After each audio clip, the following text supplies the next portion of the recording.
नमस्कार दोस्तों, मैं पारुल चौहान आप सभी का स्वागत करती हूँ आपके अपने प्यारे से परिवार रोजगार विद अंकित में। नेहा, उसके बाद राधेश्याम, सविता, पुष्पा, मानसी, आदित्य, रवि राजपूत, अमन यादव, देवानंद, रोहित, हेमंत, रमेश, दीप्ति, आप सभी को मेरी तरफ से गुड आफ्टरनून, नमस्ते, राधे राधे, राम राम, शस्त्रीय काल। प्यारे प्यारे बच्चों, कैसे हैं आप?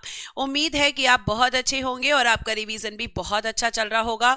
बच्चों, जैसा कि आप जानते हैं, मैंने कल ही आपसे कहा था कि मैं कल आपको यहाँ पर सुप्रीम कोर्ट और हाई कोर्ट कराने वाली हूं, लेकिन एक छोटा सा चैप्टर है संविधान संशोधन, कॉन्स्टिट्यूशन अमेंडमेंट, उससे रिलेटेड मैं आपको चीजें बताने वाली हूं।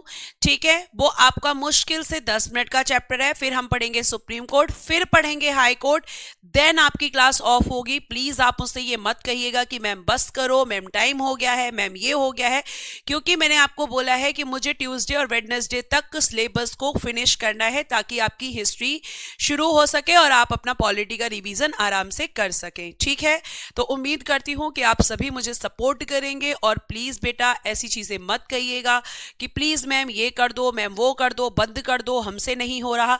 करना आपको पड़ेगा, है ना, क्योंकि आपको एग्जाम देना है तो सिलेबस भी करना पड़ेगा।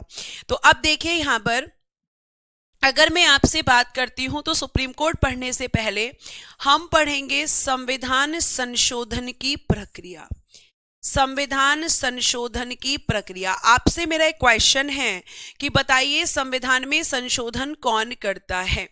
संविधान संशोधन की प्रक्रिया, procedure of constitution amendment, procedure of constitution amendment, संविधान संशोधन की प्रक्रिया, ये मतलब आपका कहां से लिया गया है, ठीक है, और आपके संविधान के किस भाग में है, इसके बारे में हम बात करेंगे कि भाई मैम ये कॉन्स्टिट्यूशन के पार्ट या किस भाग में है, आर्टिकल किस आर्टिकल में है, और इसे हमने कहां से लिया है, कहां से लिया है। ये क्वेश्चंस आपके एकदम बेसिक क्वेश्चन हैं जो किसी भी चैप्टर से पूछे जाते हैं। बहुत बढ़िया मैम, आपने बताया है कि संसद का काम होता है संविधान में संशोधन करना। बेटा क्लास के अंदर सभी के कमेंट्स को पढ़ पाना और उनका आंसर कर पाना पॉसिबल नहीं है, इसीलिए आपके लिए एक टेलीग्राम ग्रुप बनाया गया है जहां पे आप टीचर से जितने चाहे क्वेश्चन पूछ सकते हैं। कितने बजे तक चलेगी? खुशी अप्रॉक्स मान के चलेगी 2 घंटे हम आज क्लास करेंगे ही करेंगे। ठीक है, अब आगे देखिए, पार्ट अगर हम बात करते हैं तो बेटा जी ये 20 में हमें देखने के लिए मिलती है, यानी कि भाग 20 में, और आर्टिकल 368 में है। और बच्चों ने कहा कि मैम इसे हमने दक्षिण अफ्रीका से लिया है। दक्षिण अफ्रीका से इंग्लिश में लिखेंगे टेकन फ्रॉम साउथ अफ्रीका। कहां से लिया है हमने इस प्रोसीजर को? Taken from south Africa. हमने इस प्रोविजन या इस प्रक्रिया को साउथ अफ्रीका के संविधान से लिया है। ये बात आप बहुत अच्छे से ध्यान रखेंगे। बेटा आप मेरा अगर मुझे टैग करके कोई क्वेश्चन पूछते हैं तो मैं आपको जरूर आंसर करती हूँ, और सारे टीचर्स आंसर करते हैं, ऐसा बिल्कुल नहीं है, वो ग्रुप बनाया ही इसलिए गया है। ठीक है, अब मेरी बात को ध्यान से सुनिए प्लीज, अब फोकस्ड होकर यहां पर ध्यान से सुनिए।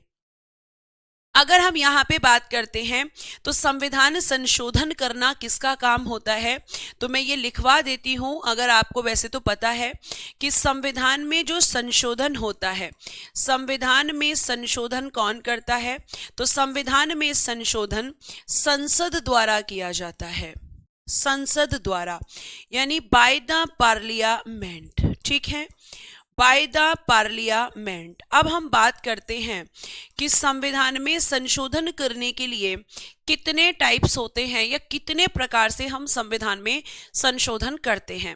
तो ज्यादातर बच्चे कहते हैं कि मैम हम 3 तरीके से संविधान में संशोधन करते हैं। जैसे अगर मैं आपसे बात करूं तो आज मैं आपको यहाँ पे एक बात बताने वाली हूं कि संविधान में संशोधन किस तरीके से होता है और किस तरीके से नहीं होता है।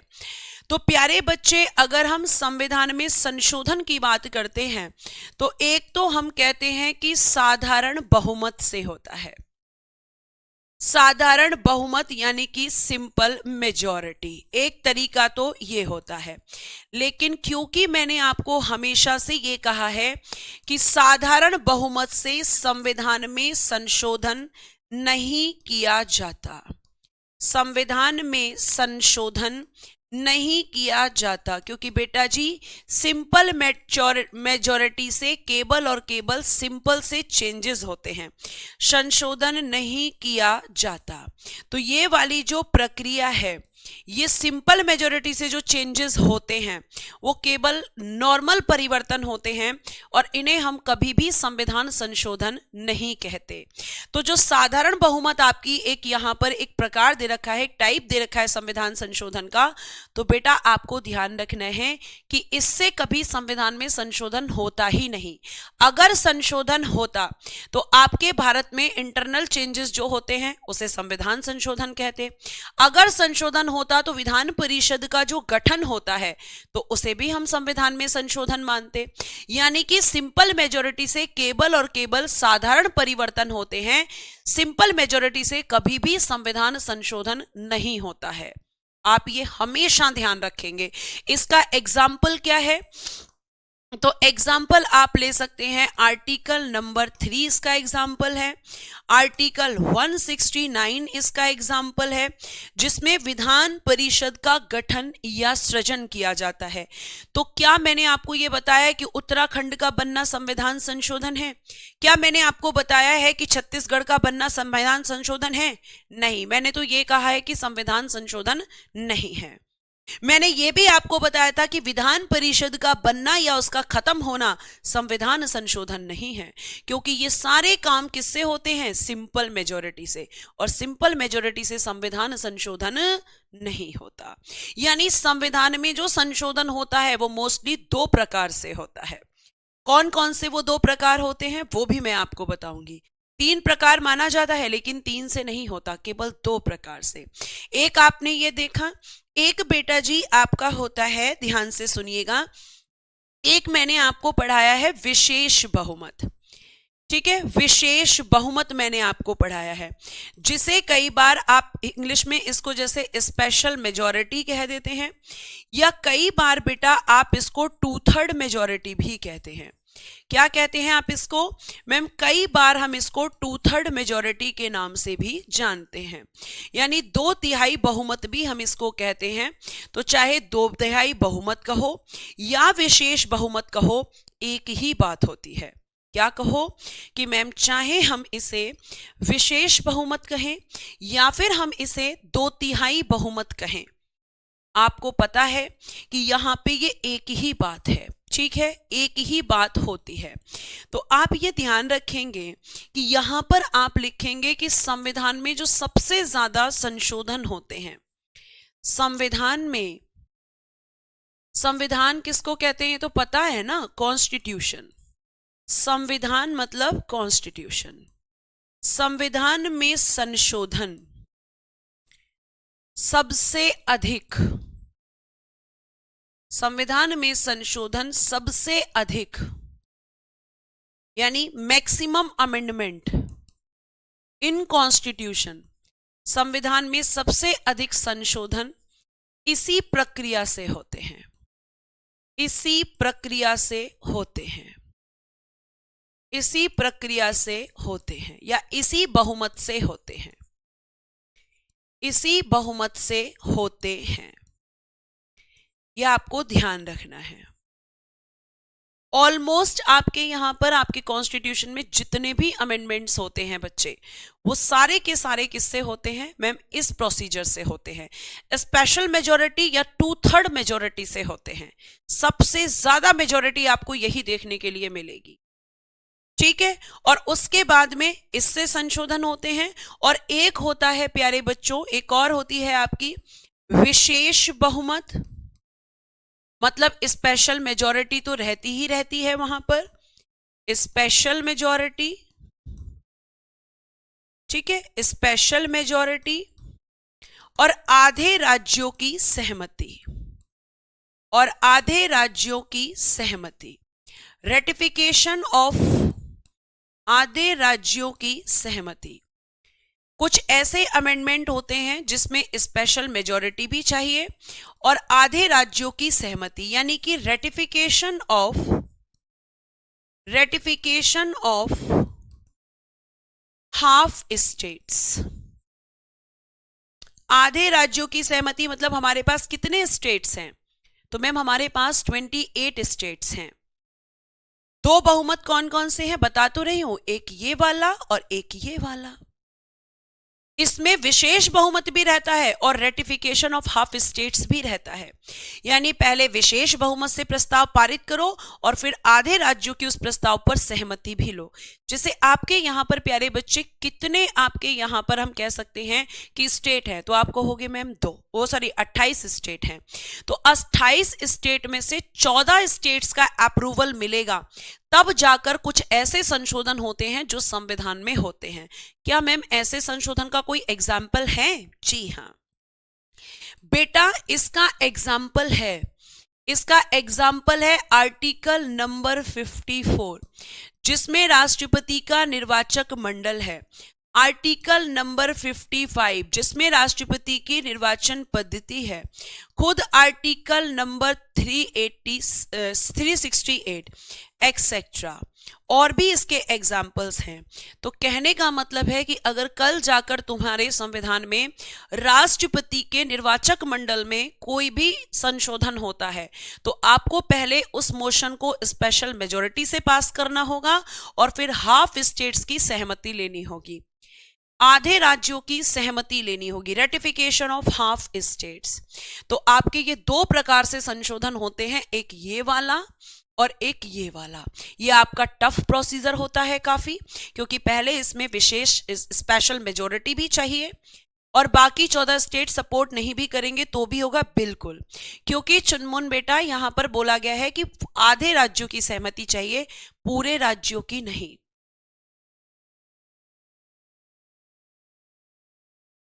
ठीक है, ये आपको ध्यान रखना है।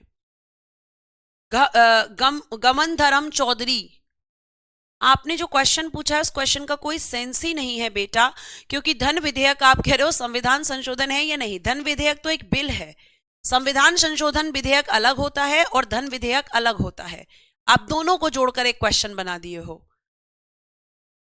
ठीक है, तो ये आपको ध्यान रखना है। ये संविधान में संशोधन करने की सबसे ज्यादा जो प्रक्रिया है वो स्पेशल मेजॉरिटी, और जो आपके सबसे टफ होते हैं उसमें अगर हम बात करें तो आधे राज्यों की सहमति और विशेष बहुमत। राज्यों में सहमति किससे लेते हैं?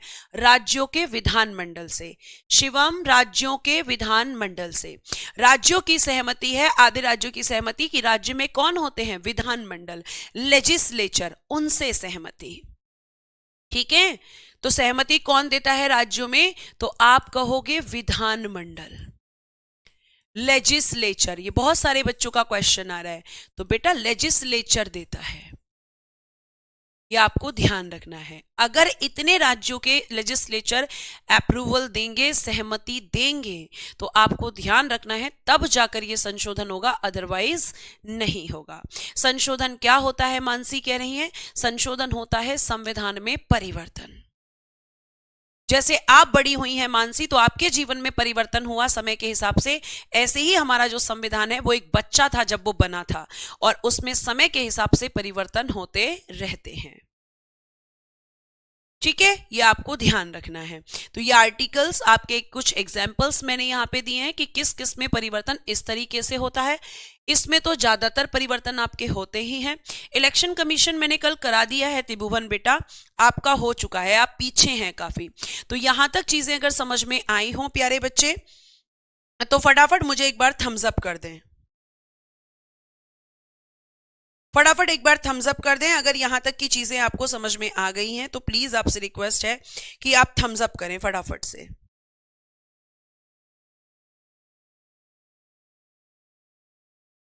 फटाफट एक बार थम्स अप कर दें बच्चा।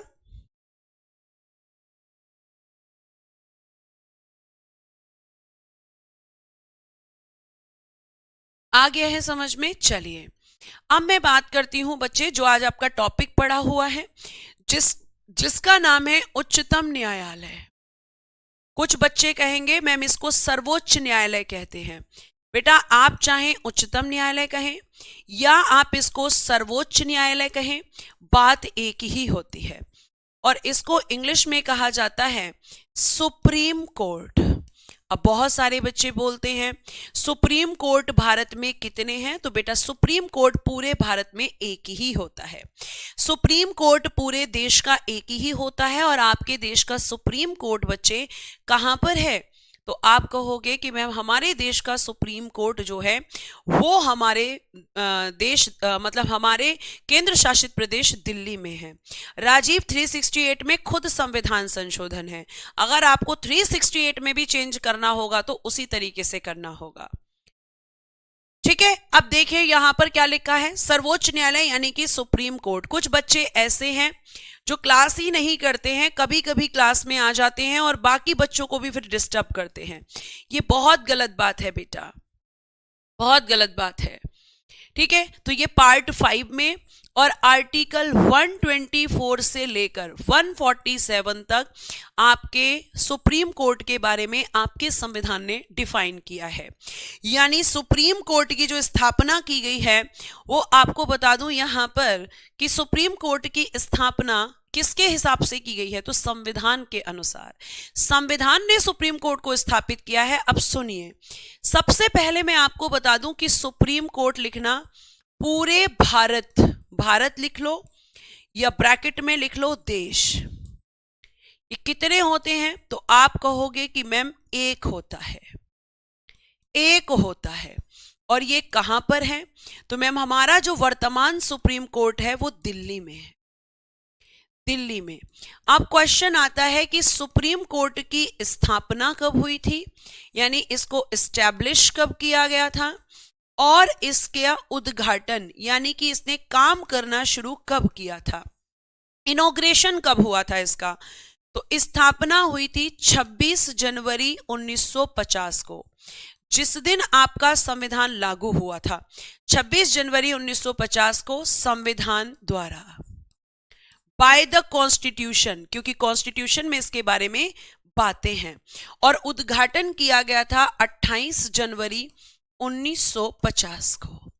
इनॉग्रेशन हुआ था 28 जनवरी 1950 को, किसका, सुप्रीम कोर्ट का। ये बहुत बेसिक क्वेश्चंस हैं बट यहां से बेटा जी क्वेश्चन पूछे जाते हैं।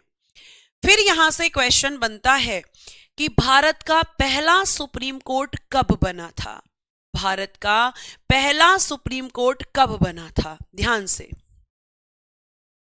भारत का पहला यानी कि भारत का पहला सुप्रीम कोर्ट, ठीक है, तो ये बनाया गया था बेटा जी 1774 में कोलकाता में। कब बना था, 1774 में कोलकाता में। लिखिएगा 1773 के रेगुलेटिंग एक्ट के अनुसार, रेगुलेटिंग एक्ट के अनुसार आपका according to act regulating act 1773 आपका अंग्रेजों के द्वारा, जब अंग्रेजों का शासन चल रहा था भारत में, तो रेगुलेटिंग एक्ट पास किया गया था और उसमें कहा गया था कि भारत में एक सुप्रीम कोर्ट की स्थापना होनी चाहिए। ये बात कही कब गई थी, 1773 के रेगुलेटिंग एक्ट में। और फिर इस एक्ट के अकॉर्डिंग 1774 में कोलकाता में क्या बना था बेटा जी, आपका प्रथम supreme court, first supreme court in India कहां पर बना था, कोलकाता में। ठीक है, और ये जो कोलकाता वाला सुप्रीम कोर्ट था, इसके जो मुख्य न्यायाधीश थे यानी कि चीफ जस्टिस, मुख्य न्यायाधीश यानी कि हम कह सकते हैं चीफ जस्टिस, तो वो था यहां पे एक अंग्रेज एलिजा इम्पे, एलिजा इम्पे। और इसमें बेटा इसके साथ थे 3 अन्य न्यायाधीश, 3 अन्य न्यायाधीश यानी 3 अदर जजेस।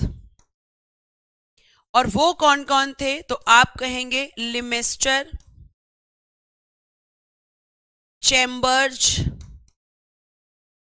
चैम्बर्स और हाइड। ये 3 बेटा जी यहां पर अन्य न्यायाधीश थे, हाइड, ये 3 अन्य न्यायाधीश यहां पर थे।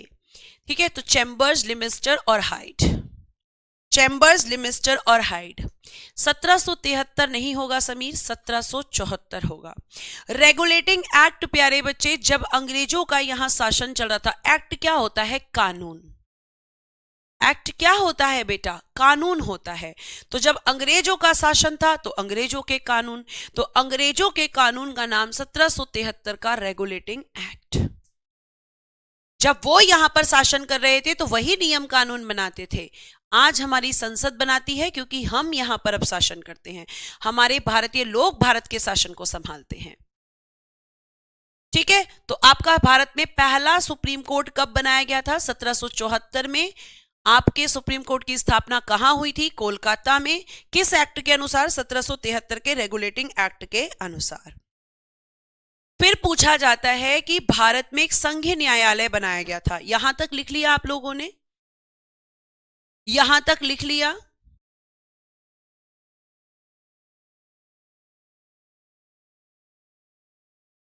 वाइड नहीं है, हाइड है, हाइड। वाइड नहीं है, हाइड है। लिख लिया हो तो फिर मुझे बताएं, क्योंकि मैं फेडरल कोर्ट के बारे में बात करने वाली हूं।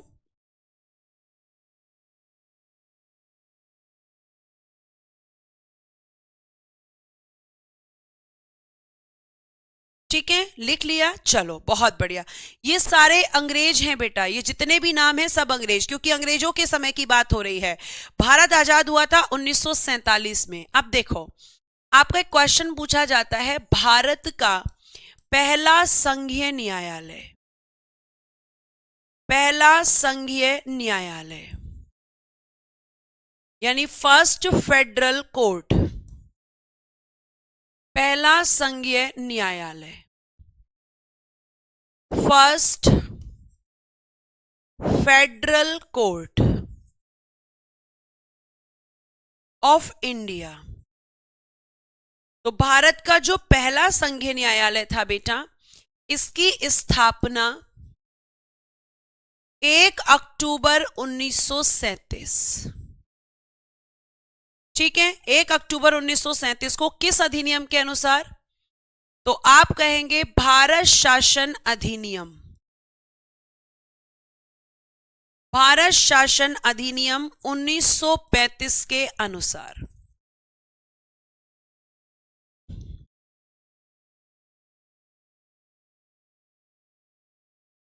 इंडियन गवर्नमेंट एक्ट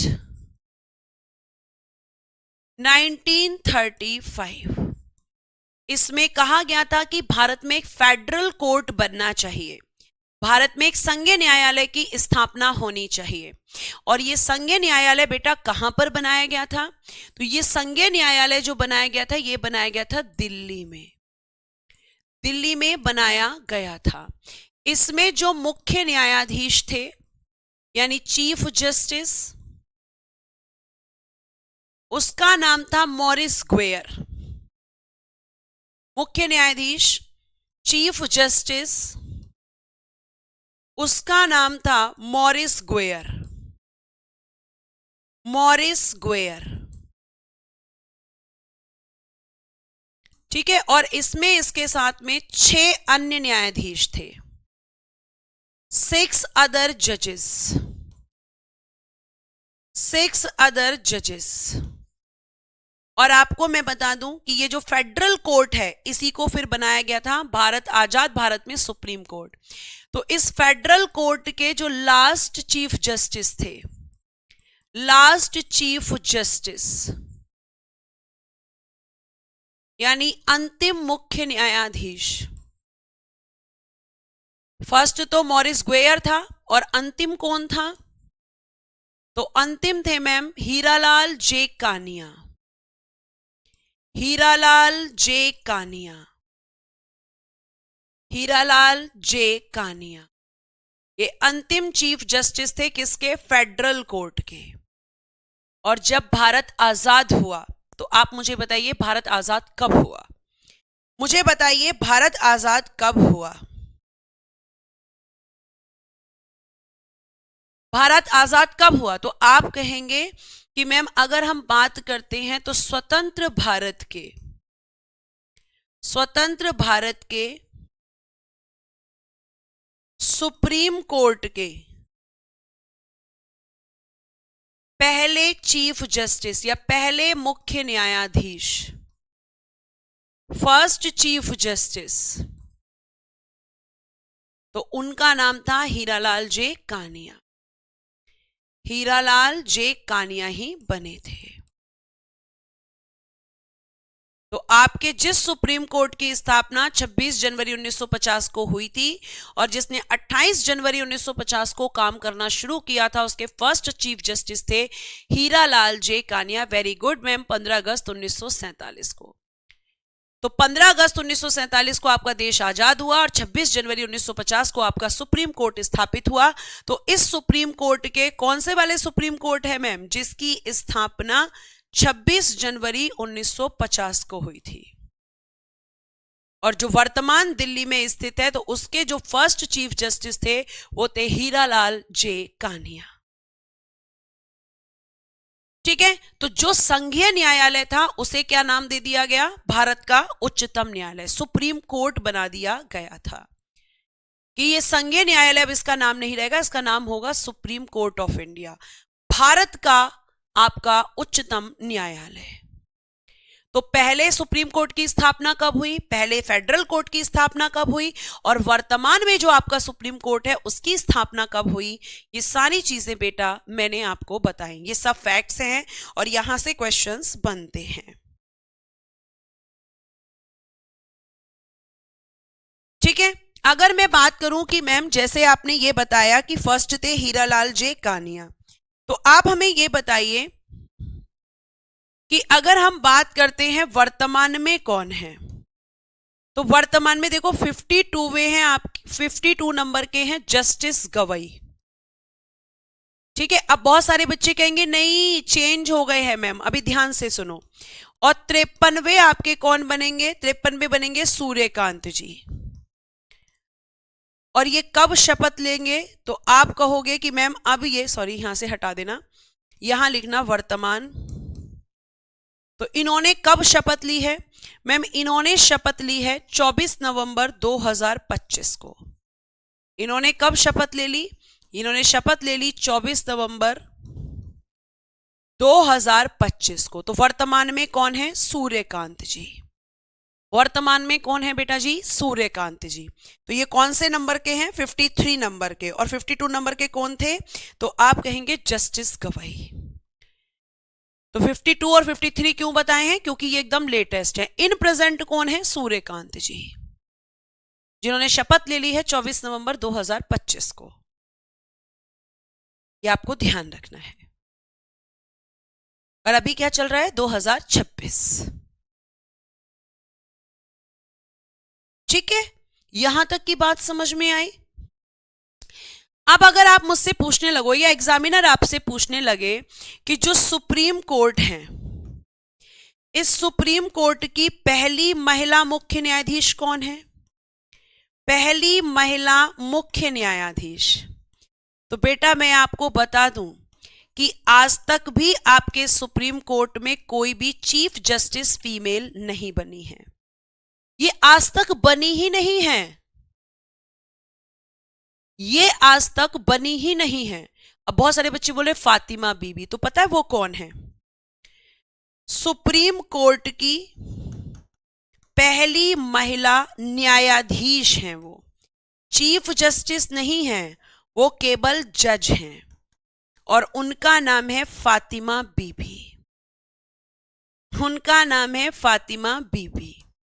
वो चीफ जस्टिस नहीं है, वो जज हैं, क्योंकि चीफ जस्टिस तो आज तक बनी ही नहीं है।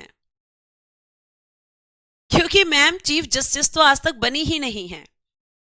कुछ बच्चे ध्यान से पढ़ते नहीं है, बस आगे आगे भागते रहते हैं, चाहे आगे भागने का कोई मतलब हो या ना हो, बस भागना है हमें।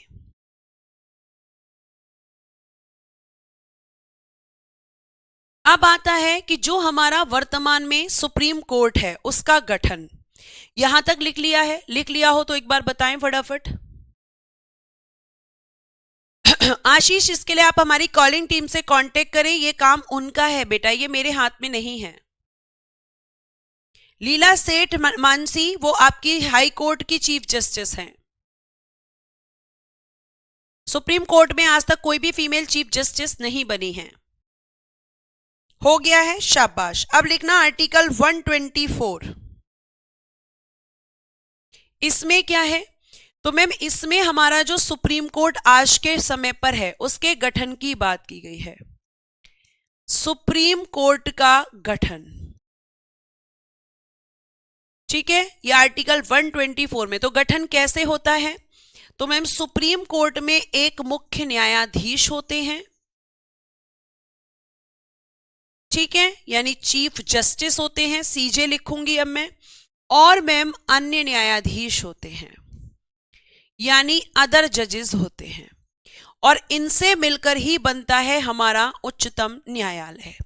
तो अब हम बात करते हैं कि मूल संविधान में कितनी संख्या थी। तो मूल संविधान में यानी ओरिजिनल कॉन्स्टिट्यूशन,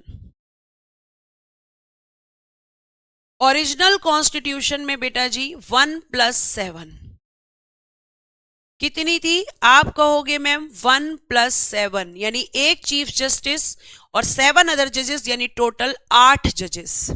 और वर्तमान में कितना है?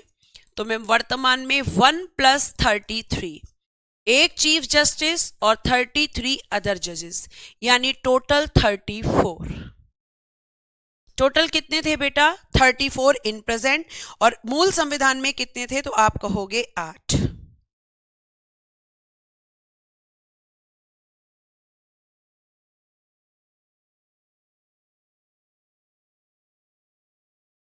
ठीक है, अब यहां से क्वेश्चन आपका दिमाग में ये आना चाहिए कि मैम 8 से 34 हैं आज, इनकी संख्या में वृद्धि कौन करता है?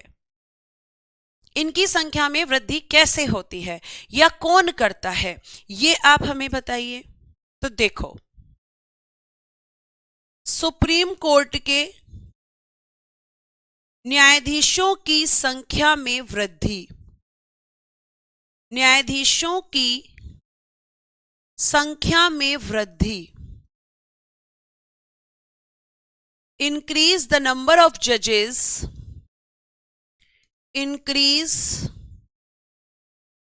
the number of judges in Supreme Court। तो बेटा जी वो करती है संसद, संसद द्वारा, बाय द पार्लियामेंट। संसद के पास ये अधिकार होता है, ये शक्ति होती है कि वो सुप्रीम कोर्ट के जजेस की संख्या को बढ़ा सकती है। हाँ बेटा, आर्टिकल का सीक्वेंस में पीडीएफ मिलेगा, बिल्कुल मिलेगा, आप इसके लिए परेशान नहीं हो बिल्कुल भी। ठीक है, अब आइए, जैसे बहुत सारे बच्चे बोल रहे हैं क्वालिफिकेशन क्या होती है, योग्यता क्या होती है, क्वालिफिकेशंस। अब मैंने ये योग्यताएं कहां लिखवाई थी, जल्दी से बताओ। मैंने बोला था कि जो क्वालिफिकेशन सुप्रीम कोर्ट के जजेस की होती हैं वही क्वालिफिकेशन महान्यायवादी की होती हैं। बोला था कि नहीं बोला था? तो मैं यहां शॉर्ट में लिखवाऊंगी और आपको सब समझा चुकी हूं। भारत का नागरिक, सिटीजन ऑफ इंडिया, 5 वर्ष का न्यायाधीश का अनुभव, एक्सपीरियंस ऑफ जज होना चाहिए 5 इयर्स। कहां पर? हाई कोर्ट में। अगर ये नहीं है तो 10 वर्ष का अधिवक्ता यानी एडवोकेट, अधिवक्ता यानी एडवोकेट का अनुभव कहां? हाई कोर्ट में। यह भी नहीं है तो राष्ट्रपति की राय में पारंगत विधिवेत्ता, राष्ट्रपति की राय में पारंगत विधिवेत्ता यानी गुड नॉलेज ऑफ लॉज यानी डिस्टिंग्विश्ड जूरिस्ट, विधियों का अच्छा ज्ञान। तो इन तीनों में से कोई एक, और ये मैं आपको पढ़ा चुकी हूं। ये मैं आपको पूरा पढ़ा चुकी हूं, तो बार बार हम एक ही चीज पे टाइम वेस्ट नहीं करेंगे, क्योंकि मैं ऑलरेडी आपको ये सारी चीजें समझा चुकी हूं। योग्यताएं मैं आपको समझा चुकी हूं। नियुक्ति भी आ रही हूं विनय कुमार जी, रुकिए बताती हूं। ठीक है, अब देखो, यहां तक अगर आपने लिखा है तो पहले थम्स अप करो।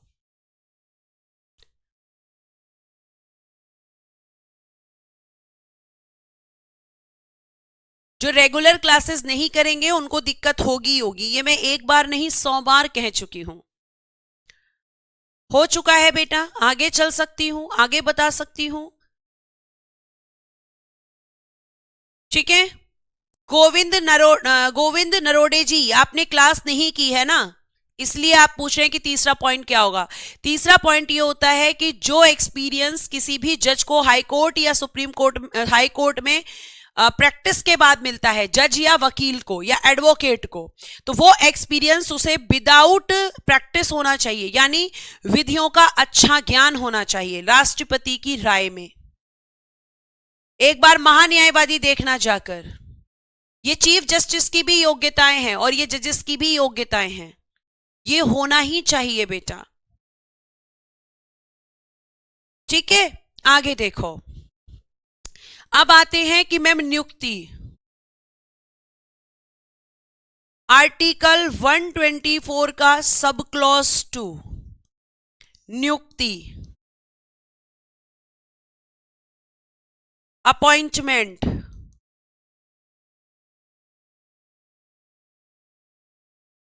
तो आप कहोगे मैम चीफ जस्टिस और अन्य न्यायाधीश, इन दोनों की, इन सबकी नियुक्ति होती है राष्ट्रपति द्वारा, बाय द प्रेसिडेंट,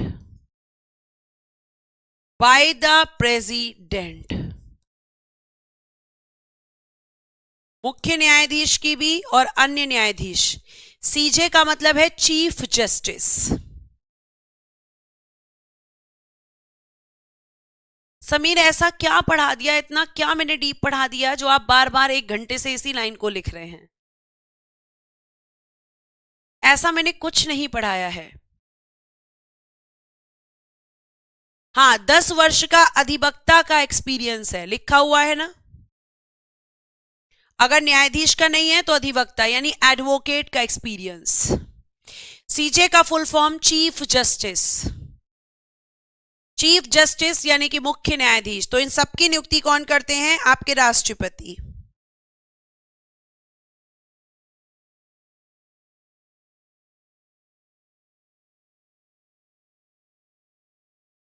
अब आइए article 126,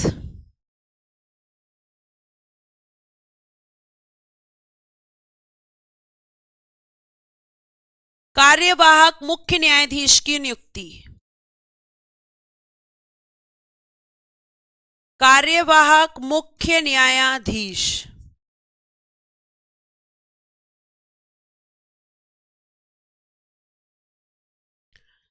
acting chief justice, acting chief justice, इनकी नियुक्ति, अपॉइंटमेंट राष्ट्रपति द्वारा। अब आपका क्वेश्चन होगा कि ये कौन से चीफ जस्टिस होते हैं? अब मुझे ये बताओ, एक्टिंग का मतलब क्या होता है? एक्टिंग का मतलब होता है कि मैम उसके जैसा काम करना। इसका मतलब है कि कार्यवाहक मुख्य न्यायाधीश की जो नियुक्ति की जाती है वो राष्ट्रपति द्वारा, लेकिन कब? क्वेश्चन है कब। तो आप लिखेंगे जब मुख्य न्यायाधीश यानी आपके जो चीफ जस्टिस होते हैं, जब मुख्य न्यायाधीश का पद रिक्त हो, रिक्त मतलब वैकेंट, या वह अनुपस्थित हो, या अनुपस्थित हो। यानी कि एब्सेंट, अनुपस्थित हो यानी कि एब्सेंट, तब राष्ट्रपति द्वारा कार्यवाहक मुख्य न्यायाधीश की नियुक्ति की जाती है। तब राष्ट्रपति द्वारा मुख्य न्यायाधीश की नियुक्ति की जाती है, कार्यवाहक मुख्य न्यायाधीश की। मैम कार्यवाहक मुख्य न्यायाधीश कहां से आता है? तो बेटा सुप्रीम कोर्ट में जो आपके 33 जजेस होते हैं ना, उनमें से। कहां से की जाती है नियुक्ति? तो आप कहोगे अन्य 33 न्यायाधीशों में से, 33 न्यायाधीशों में से, अन्य 33 न्यायाधीशों में से इनकी नियुक्ति की जाती है, जो अदर 33 जजेस होते हैं। ठीक है, यह आपको ध्यान रखना है।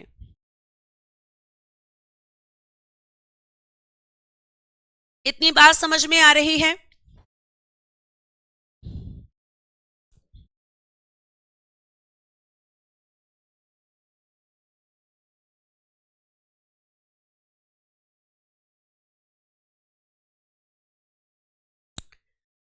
ठीक है बेटा, आगे चल सकते हैं, आगे चल सकते हैं। ठीक है, अब देखो, अब मैं बात करूंगी आर्टिकल 127, तदर्थ न्यायाधीश, एडहॉक जजेस, एडहॉक जजेस। अब ध्यान से सुनना इसके बारे में बहुत अच्छे से। इसका मतलब है कि तदर्थ न्यायाधीश केवल सुप्रीम कोर्ट में नियुक्त होते हैं, सुप्रीम कोर्ट में नियुक्त, ये हाई कोर्ट में अपॉइंट नहीं होते। ठीक है, उसके बाद अगर हम कहें तो यहां लिखना नियुक्ति कौन करता है? नियुक्ति सुप्रीम कोर्ट के मुख्य न्यायाधीश द्वारा, मुख्य न्यायाधीश द्वारा।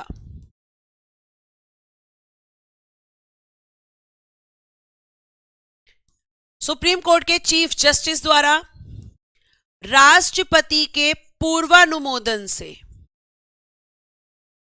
राष्ट्रपति के पूर्वानुमोदन से, पूर्वानुमोदन से, यानी पहले राष्ट्रपति से परमिशन लेनी होगी, फिर तो लिखना appointed by the chief justice of supreme court but after approval of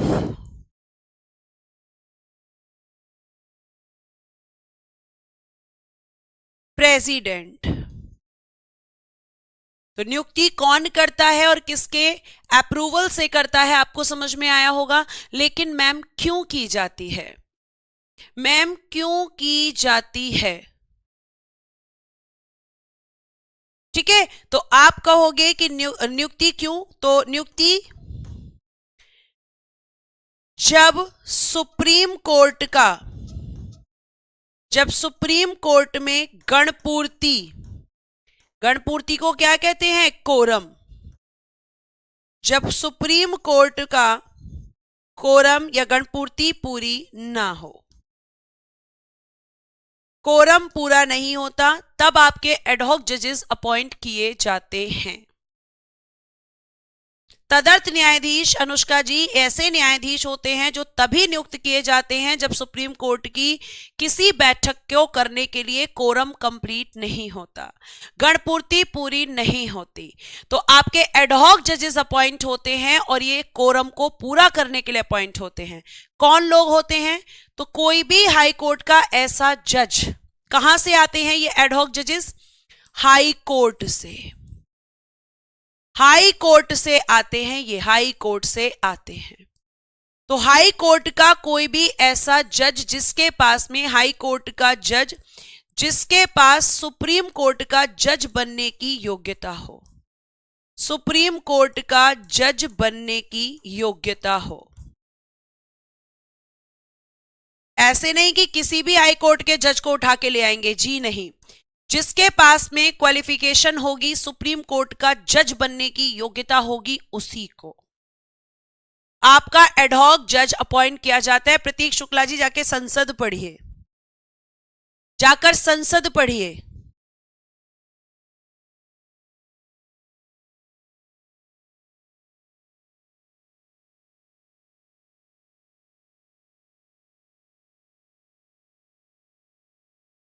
ठीक है, तो कहां से आता है ये मैम? हाई कोर्ट से। लेकिन कौन से व्यक्ति को हाई कोर्ट के? तो मैम जिस हाई कोर्ट के जज में सुप्रीम कोर्ट का जज बनने की क्वालिफिकेशन होगी, उसको। ठीक है, यहां तक समझ में आया हो तो बेटा थम्स अप कीजिए ताकि मैं आगे बढ़ सकूं। कार्यकाल बताऊं, त्यागपत्र बताऊं, हटाता कौन है ये बताऊं, इनकी शपथ बताऊं, इनका वेतन बताऊं? ठीक है,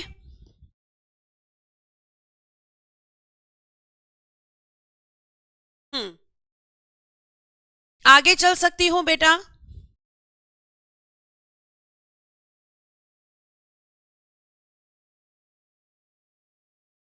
आगे बढ़ो, चलो। नेक्स्ट है इनका कार्यकाल, टेन्योर। तो बेटा इनका जो टेन्योर होता है वो होती है इनकी एज, मैक्सिमम एज,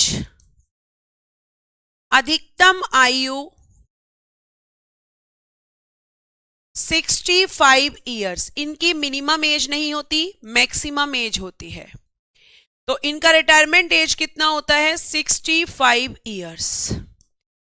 65 वर्ष के बाद सुप्रीम कोर्ट के जज या चीफ जस्टिस रिटायर हो जाते हैं।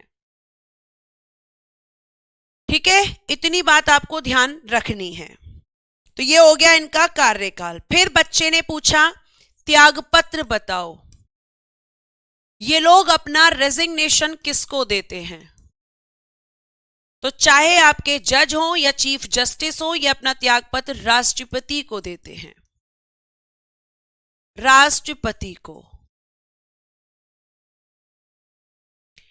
मैम इनको हटाने की प्रक्रिया,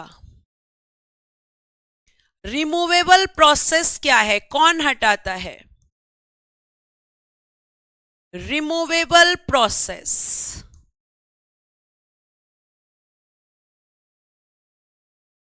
इनको हटाने की प्रक्रिया यानी कि रिमूवेबल प्रोसेस ये दिया गया है आर्टिकल 124 के सब क्लॉज 4 में। और इनको देखो हटाना जो होता है उसके 2 ग्राउंड होते हैं, यानी 2 आधार। और वो क्या क्या होते हैं मैम? एक तो होती है असमर्थता, मतलब जब ये अपने काम को करने के लिए कैपेबल नहीं होते। ठीक है, और एक होता है सिद्ध कदाचार, यानी कि मैम जब ये करते हैं मिसबिहेवियर, जब ये करते हैं अपने पद का दुरुपयोग यानी कि भ्रष्टाचार, प्रूव्ड मिसबिहेवियर।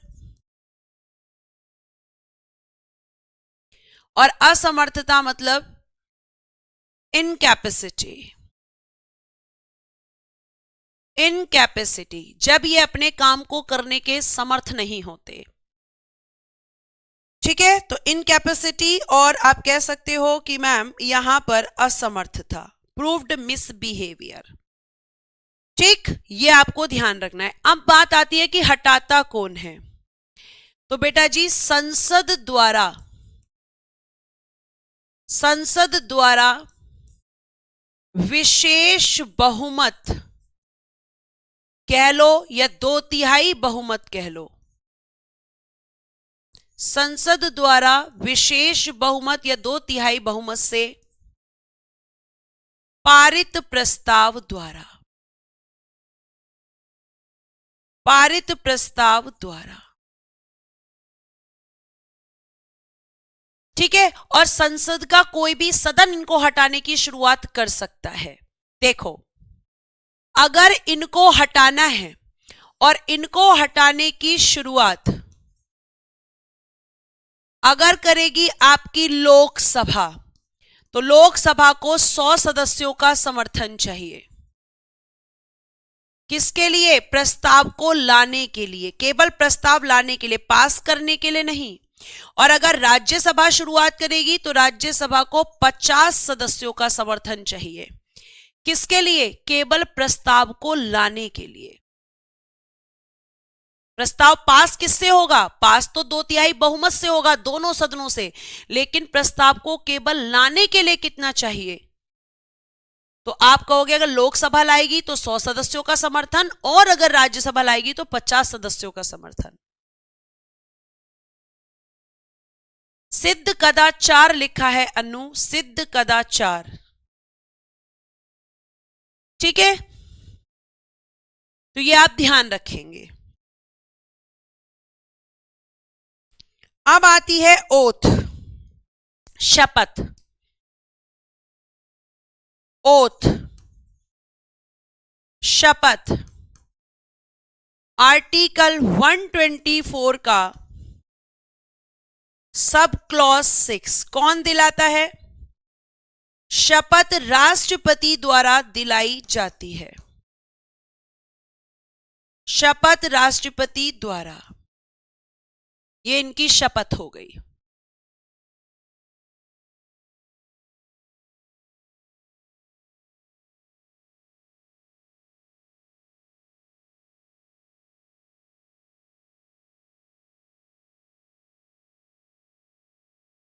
ये इनकी शपथ हो गई।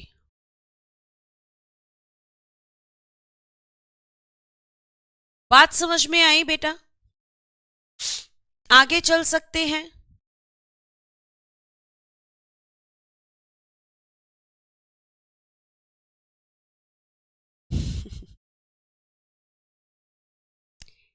चुनमुन, राज्यसभा से 50 सदस्य होने चाहिए। हाँ, वो कि राज्यसभा में जो सदस्य होते हैं उनमें से 50 सदस्य कोई भी हो सकते हैं। ठीक है, आगे चलें बच्चे। यहां तो कोई परेशानी, कोई समस्या? चलो, अब बात आती है कि इनका वेतन यानी कि सैलरी। तो सबसे पहले तो ये जान लो कि इनका जो वेतन दिया जाता है वो भारत की संचित निधि से, भारत की संचित निधि से, ठीक है, कंसोलिडेटेड फंड ऑफ इंडिया से। सीजे का वेतन कितना होता है? 2,80,000 रुपए प्रति माह या पर मंथ। और अदर जजेस का कितना होता है? तो 2,50,000 रुपए प्रति माह यानी कि पर मंथ। ये इनकी सैलरी होती है। फिर आता है कि जो सुप्रीम कोर्ट के जज होते हैं उन पर प्रतिबंध, सुप्रीम कोर्ट के न्यायाधीशों पर प्रतिबंध। न्यायाधीशों मतलब जजेस, जजेस ऑफ सुप्रीम कोर्ट पर प्रतिबंध। प्रतिबंध मतलब रिस्ट्रिक्शंस।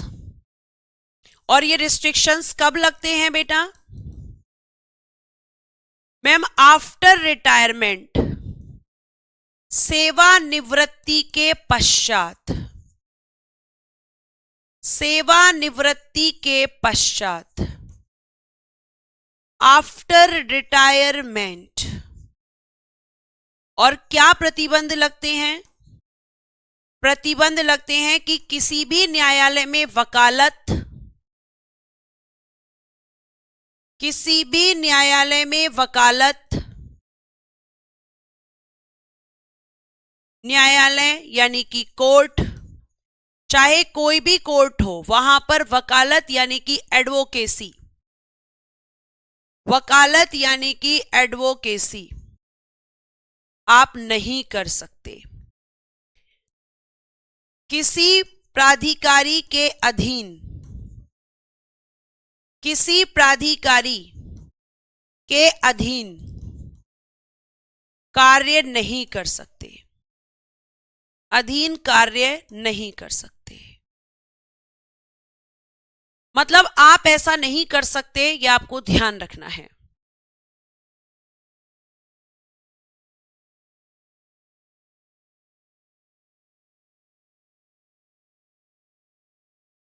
यह आपको ध्यान रखना है, नहीं कर सकते ये लोग।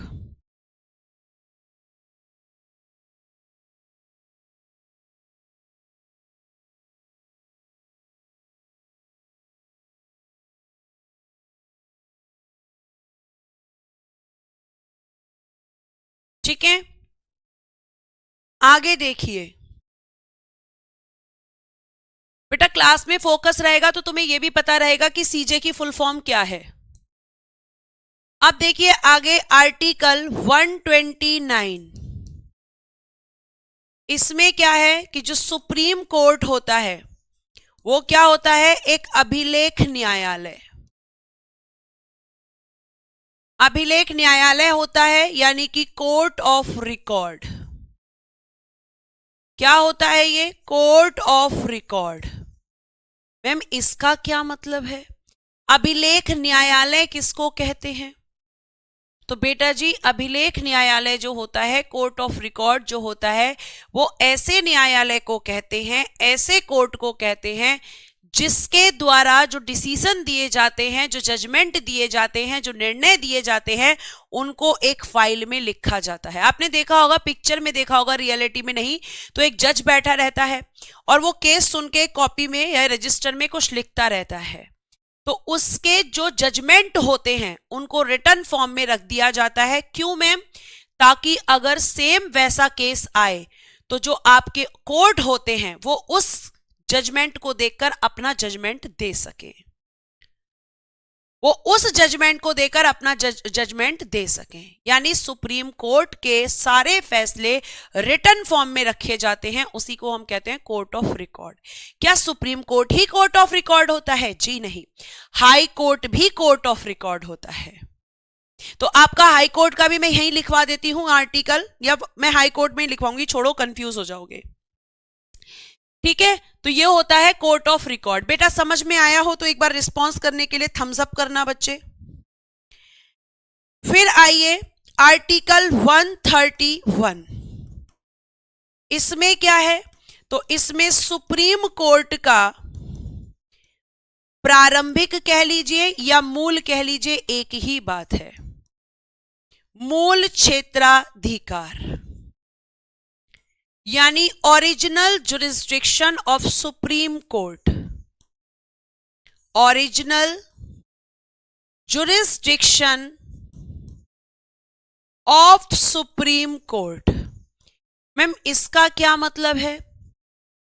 बेटा इसका मतलब होता है कि आपका जो सुप्रीम कोर्ट है, थैंक यू बेटा रिस्पांस देने के लिए, इसका मतलब है प्रारंभिक या मूल क्षेत्राधिकार का मतलब होता है कि ऐसे मामले या ऐसे केस जिन पर सुनवाई का अधिकार केवल सुप्रीम कोर्ट को हो, जिन पर हियरिंग करने का अधिकार केवल सुप्रीम कोर्ट का हो, जो मामले केवल सुप्रीम कोर्ट में आते हैं वो कहीं और नहीं जा सकते। प्यारे बच्चे, अगर हम बात करते हैं तो आप कहेंगे कि मैम ऐसे मामले जिन पर सुनवाई का अधिकार केवल सुप्रीम कोर्ट को होता है वो होता है सुप्रीम कोर्ट का मूल या प्रारंभिक क्षेत्राधिकार। वो अगर मैटर होगा तो सीधा सुप्रीम कोर्ट में। जैसे अगर आपके दो राज्यों के बीच झगड़ा हो जाए, यूपी और बिहार में झगड़ा हो जाए, या फिर प्यारे बच्चों आपकी केंद्र सरकार और राज्य सरकार के बीच झगड़ा हो जाए, तो ऐसे मामले कहां जाते हैं? ऐसे मामले मैम सुप्रीम कोर्ट के मूल क्षेत्राधिकार में आते हैं। मतलब उन पर सुनवाई केवल सुप्रीम कोर्ट करेगा, वो मामले सीधे सुप्रीम कोर्ट में जाएंगे, किसी और कोर्ट में नहीं। ठीक है, फिर हम आते हैं article 132।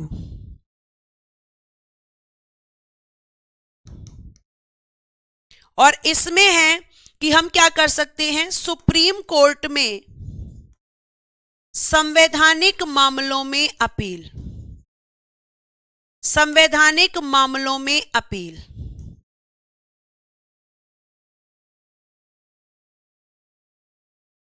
Appellate in constitutional matters,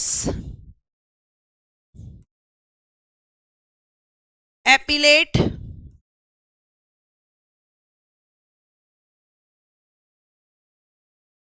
in constitutional matters।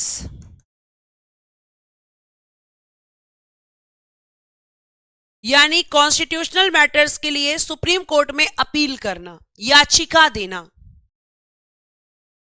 तो आप कहोगे मैम कॉन्स्टिट्यूशनल मैटर कैसे होते हैं? जैसे मान लो आपका आर्टिकल 25 से रिलेटेड कोई मैटर हो, यानी संविधान में जो आपके अनुच्छेद हैं उनसे संबंधित कोई मैटर हो। और यह भी ध्यान रखना, यहां पे नोट डालकर लिख लेना, नोट, संविधान की व्याख्या करना अगर किसी का अधिकार होता है तो वो केवल सुप्रीम कोर्ट का। संविधान की व्याख्या भी कौन करता है? Supreme court. तो संवैधानिक मामलों में अपील जो की जाती है वो कहां की जाती है? सुप्रीम कोर्ट में। किस आर्टिकल के तहत? आर्टिकल 132 के तहत। और आपको मैं ये भी बता दूं कि जो आपके कॉन्स्टिट्यूशनल मैटर्स होते हैं, संवैधानिक मामला अगर इस पर सुनवाई करनी है, सुनवाई यानी हियरिंग करनी है सुप्रीम कोर्ट को, तो उसके लिए न्यूनतम न्यायाधीश कितने चाहिए?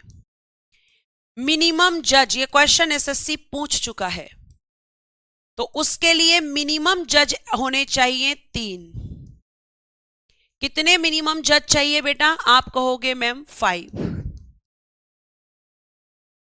आप कहोगे 5।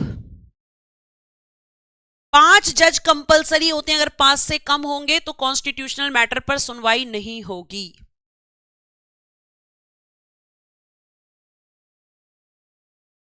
ठीक है। फिर आपका आर्टिकल 133, सिविल मामलों में अपील, सिविल मामलों में appeal, appellate in civil matters. फिर 134, आपराधिक मामलों में appeal, appellate in criminal matters.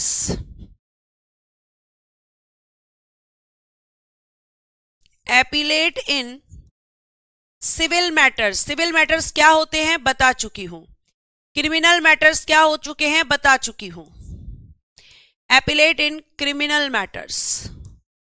जो रेगुलर क्लास कर रहे हैं उनके लिए सब बहुत अच्छे से चीजें हैं, और जो नहीं करेंगे फिर वो तो पछताएंगे ही बस। टीचर की बात नहीं सुन के आप नुकसान करते हैं अपना।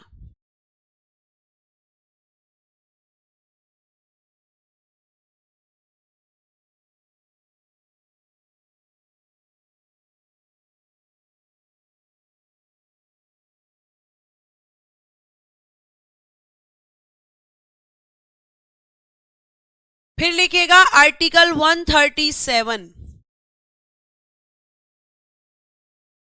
पुनर्विलोकन का क्षेत्राधिकार, पुनर्विलोकन का क्षेत्राधिकार।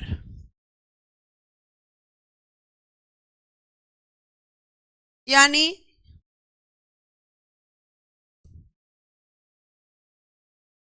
इसमें क्या होता है कि सुप्रीम कोर्ट अपने ही डिसीजन को चेंज करता है। एक मिनट इंग्लिश में लिख दूं पहले। Review of jurisdiction, review of jurisdiction लिखना। इसमें सुप्रीम कोर्ट अपने ही निर्णय को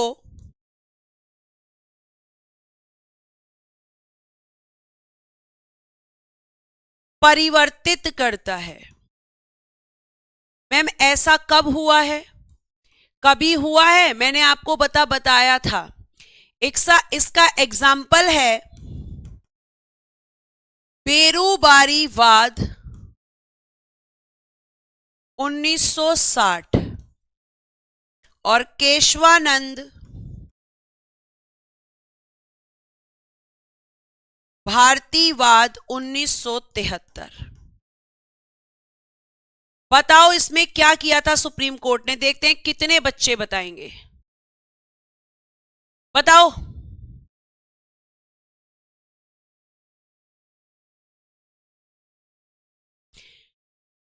बताओ जल्दी से। और आर्टिकल 143 मैं ऑलरेडी आपको पढ़ा चुकी हूं राष्ट्रपति में। इसमें है सुप्रीम कोर्ट का सलाहकारी क्षेत्राधिकार, एडवाइजरी जुरिस्डिक्शन, जिसमें आपका सुप्रीम कोर्ट राष्ट्रपति को सलाह देता है। यह केवल सुप्रीम कोर्ट के पास है, एडवाइजरी जुरिस्डिक्शन।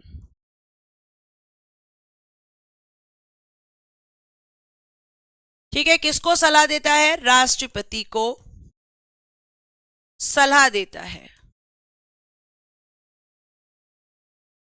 जितना इंपॉर्टेंट था आपको बता दिया। बहुत बढ़िया मैम। बीरू बारी बाद में कहा कि प्रस्तावना संविधान का अंग नहीं है, लेकिन उसके बाद 1973 केशवानंद केस में कहा कि प्रस्तावना संविधान का भाग है। यानी सुप्रीम कोर्ट अपने जब डिसीजन को चेंज करता है तो उसको कहते हैं पुनर्विलोकन का क्षेत्राधिकार। अब कुछ बच्चे न्यायिक पुनर्विलोकन और पुनर्विलोकन एक ही समझते हैं। न्यायिक पुनर्विलोकन में क्या होता है? जब वो किसी भी कानून को शून्य घोषित करता है, जो कानून मौलिक अधिकारों का उल्लंघन करते हैं। तो दोनों में अंतर है। न्यायिक पुनर्विलोकन अलग है और पुनर्विलोकन का क्षेत्राधिकार अलग है। दोनों को कभी भी एक मत करना। अब यहां तक कोई क्रॉस क्वेश्चन है तो पूछ लो, क्योंकि अब मैं आपको पढ़ाने वाली हूं हाई कोर्ट। अब मैं आपको पढ़ाने वाली हूं हाई कोर्ट। और बहुत सारे बच्चे ये पूछ रहे हैं कि केंद्र शासित प्रदेश में सुप्रीम कोर्ट होता है। जी नहीं, सुप्रीम कोर्ट पूरे देश का एक होता है, केंद्र शासित प्रदेश में हाई कोर्ट होते हैं, सुप्रीम कोर्ट नहीं होते।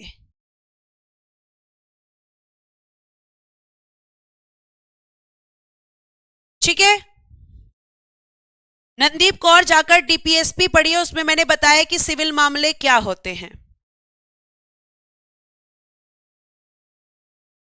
रेगुलर क्लास कीजिए बेटा, ऐसा नहीं कि आप एक दिन आ गए और 10 दिन गायब हैं। उच्च न्यायालय, हाई कोर्ट, इनके बारे में हम बात करेंगे। ठीक है, सारे आर्टिकल नहीं पढ़ने हैं, कुछ बच्चे तो भाई समझ ही नहीं आता।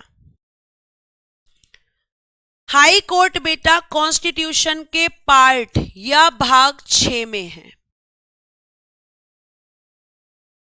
और आर्टिकल 214 से 232 तक है। हाई कोर्ट, ध्यान से सुनना। अगर आप ध्यान से सुनोगे सब समझ आएगा, नहीं सुनोगे तो फिर प्यारे बच्चे हम क्या ही कर सकते हैं।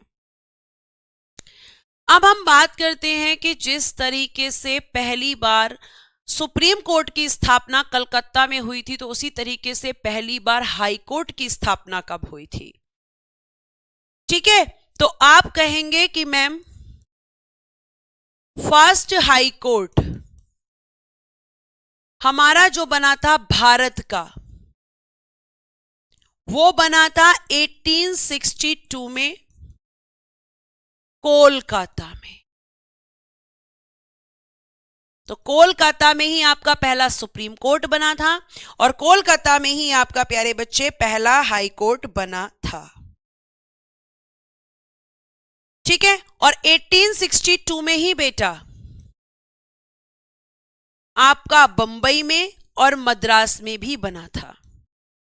तो 3 हाई कोर्ट एक साथ स्थापित हुए थे, लेकिन फिर भी पहला पूछा जाएगा तो कोलकाता में, पहला पूछा जाएगा तो कोलकाता में। तो 3 आपके ये बने 1862 में और 4th बना था बेटा जी 1866 में, और ये बना था प्रयागराज हाई कोर्ट, जिसे आप पहले कहते थे इलाहाबाद हाई कोर्ट। तो ये तो हो गए फैक्ट। अब आप मुझसे पूछेंगे वर्तमान में हाई कोर्ट कितने हैं? वर्तमान में हाई कोर्ट्स की संख्या, तो मैं आपको इसका आंसर दूंगी बेटा जी 25। 25 हैं। और जो 25वां हाई कोर्ट है वो है बेटा जी अमरावती में।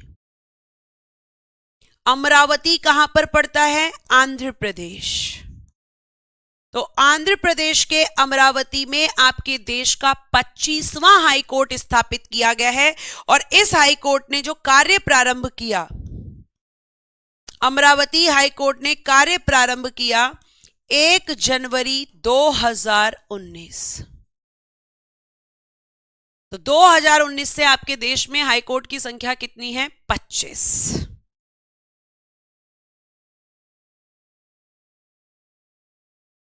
अब बहुत सारे बच्चे पूछ रहे हैं कि एक स्टेट है तो एक ही हाई कोर्ट होता है क्या?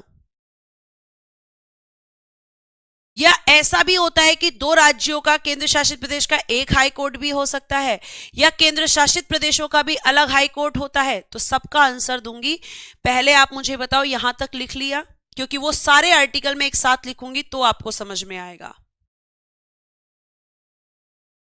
बताइए जल्दी से।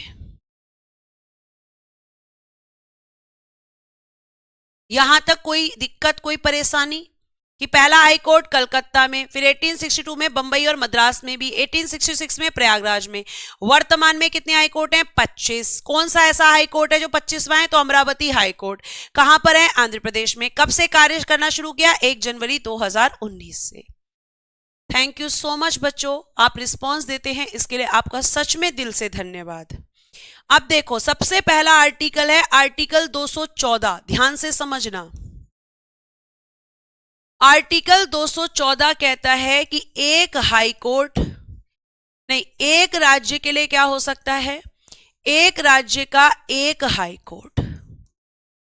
तो मैम इस हिसाब से तो हमारे पास 28 + 8 यानी 36 हाई कोर्ट होने चाहिए थे, लेकिन हमारे पास तो 25 हैं।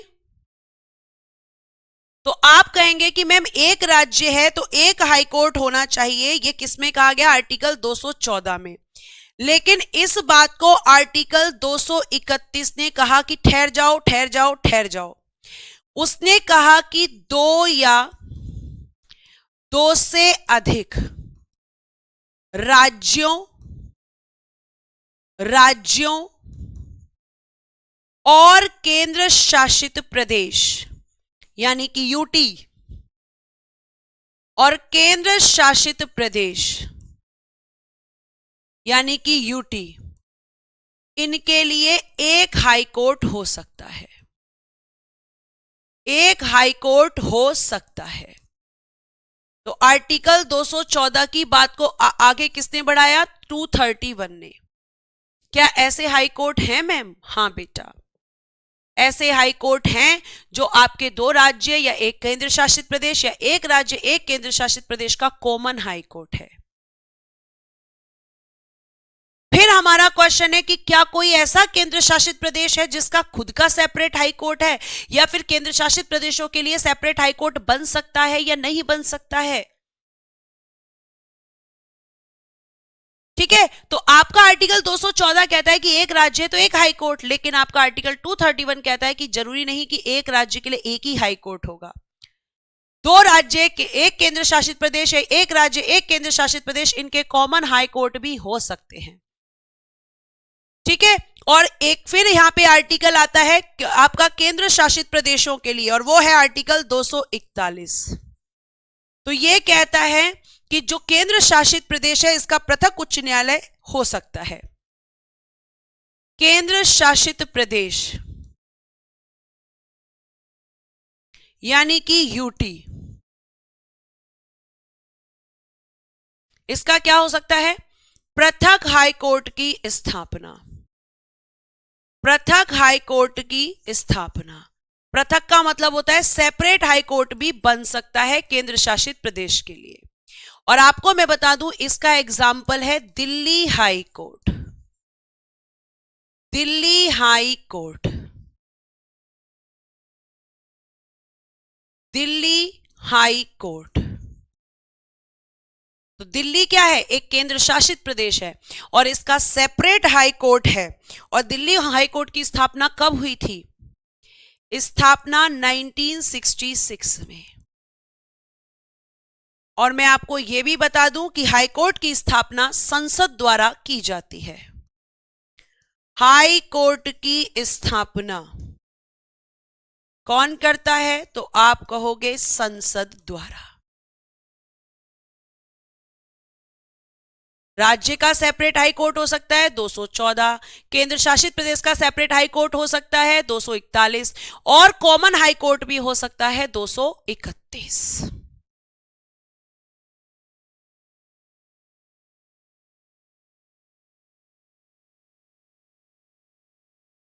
ठीक है, यह आपको ध्यान रखना है।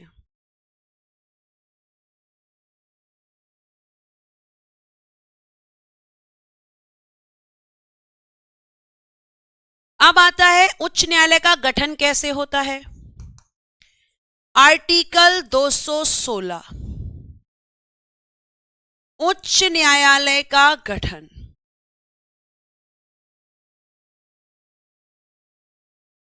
formed of high court, formed of high court. तो कैसे फॉर्म्ड होंगे भैया हाई कोर्ट? आप कहोगे कि मैम इसमें भी होता है एक मुख्य न्यायाधीश, यानी कि एक चीफ जस्टिस, और होते हैं अन्य न्यायाधीश यानी अदर जजेस। अब आप पूछोगे या मैं आपसे पूछती हूं, देखते हैं कितने बच्चे इस प्रश्न का उत्तर देंगे। और मैं आपसे क्योंकि क्वेश्चन पूछ रही हूं तो मैं थोड़ी देर बैठती हूं। मुझे यह बताइए कि हाई कोर्ट में आपके न्यायाधीशों की संख्या कितनी होती है? बताइए जल्दी से। चुनमुन जी पेशेंस रखिए, अभी सारी चीजें आपको बताई जाएंगी। अभी हाईकोर्ट खत्म नहीं हुआ है, पेशेंस रखा करो बेटा थोड़ा सा। मुझे बताओ कि हाईकोर्ट में अदर जजेस कितने होते हैं, अन्य न्यायाधीश कितने हो सकते हैं? अरे चीफ जस्टिस तो भाई एक ही होता है। 10, 33, 3। यही तो फंसाता है एग्जामिनर, यही तो लेता है तुम्हारा इम्तिहान। उच्च न्यायालय में अन्य न्यायाधीशों की संख्या निश्चित नहीं है मैम, निश्चित नहीं, नॉट फिक्स्ड।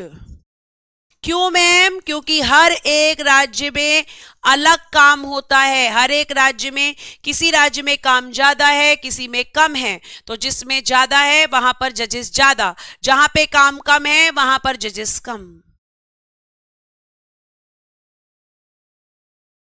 तो हम निश्चित ही नहीं कर सकते ना, क्योंकि मैम ये तो 25 हाई कोर्ट हैं और 25 के 25 में अलग अलग हैं, तो निश्चित ही नहीं होती है। ऐसी तो घुमाता है तुम्हें एग्जामिनर और तुम घूम जाते हो।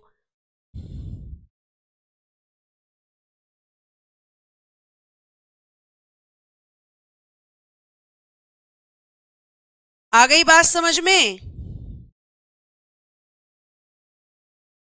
अब आती है इनकी योग्यताएं। तो मैं लिखवा चुकी हूं तुम्हें महाधिवक्ता में, लिखवा चुकी हूं मैं तुम्हें महाधिवक्ता में।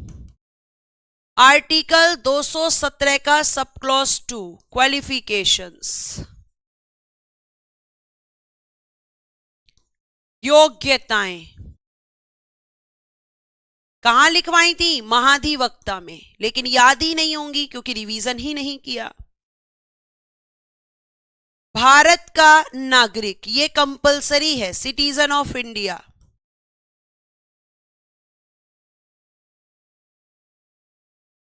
दस वर्ष का अधिवक्ता का अनुभव, अधिवक्ता मतलब एडवोकेट, एडवोकेट का अनुभव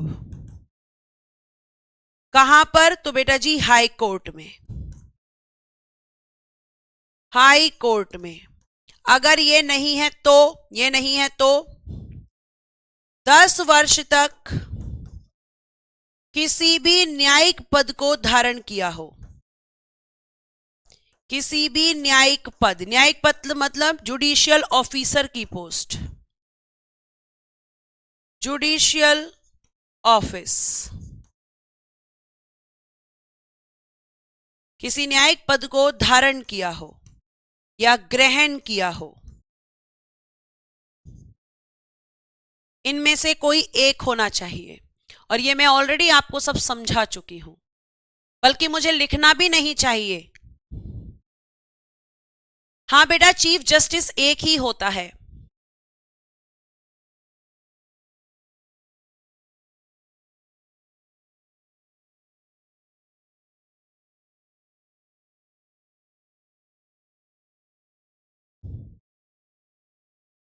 ठीक है, यहां तक की बात समझ में आई बेटा? तो फिर हम आगे पढ़ते हैं और इनकी नियुक्ति मैं आपको बताऊंगी। थम्स अप कर दीजिए।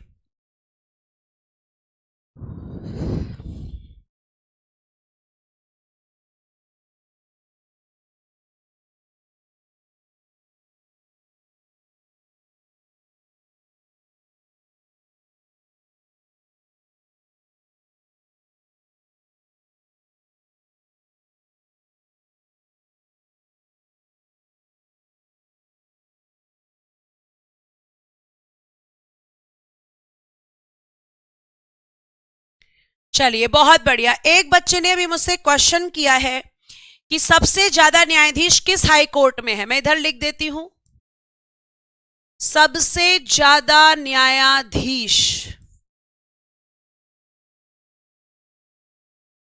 किस हाई कोर्ट में है? तो उसका नाम है Prayagraj high court. Prayagraj high court. यहां पे 160 जज हैं, 160 जजेस हैं। आपके प्रश्न का उत्तर ये जिस बच्चे ने भी पूछा था, सबसे ज्यादा किस में है, तो आप कहोगे कि मैम हमारा प्रयागराज हाई कोर्ट में। अब आइए नियुक्ति। आर्टिकल 217 का सब क्लॉज 1, नियुक्ति, अपॉइंटमेंट।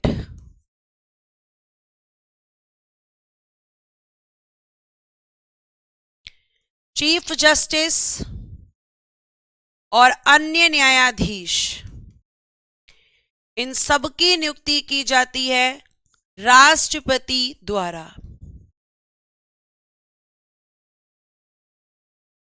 ठीक है, राष्ट्रपति द्वारा, बाय द प्रेसिडेंट। मनीष, मैं एक बार चेक कर लूंगी आप क्या कहना चाह रहे हो, ठीक है?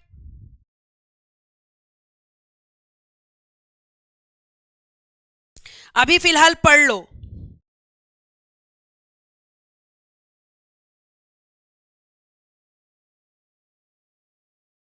अब आता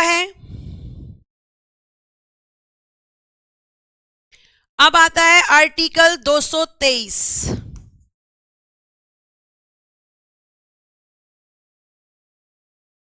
कार्यवाहक मुख्य न्यायाधीश की नियुक्ति। कार्यवाहक मुख्य न्यायाधीश की नियुक्ति।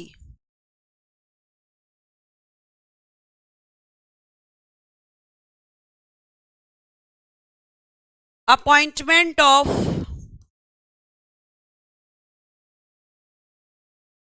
Acting chief justice.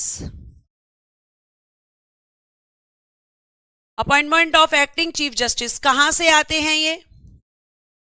तो हाई कोर्ट के अन्य न्यायाधीशों में से, अन्य न्यायाधीशों में से। कौन करता है नियुक्ति? राष्ट्रपति द्वारा। कब की जाती है? जब चीफ जस्टिस का पद रिक्त हो या वह अनुपस्थित हो, तब आपके राष्ट्रपति अन्य न्यायाधीशों में से किसी एक को कार्यवाहक मुख्य न्यायाधीश नियुक्त करते हैं।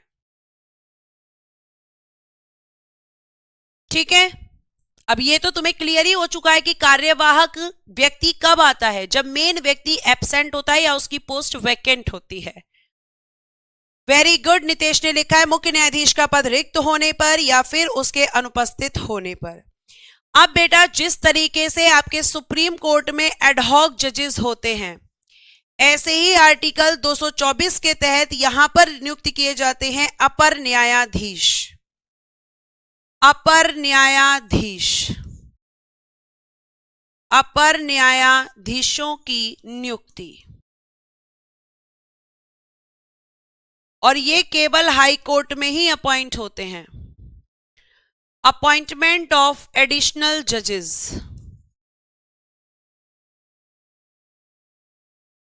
अपॉइंटमेंट ऑफ एडिशनल जजेस,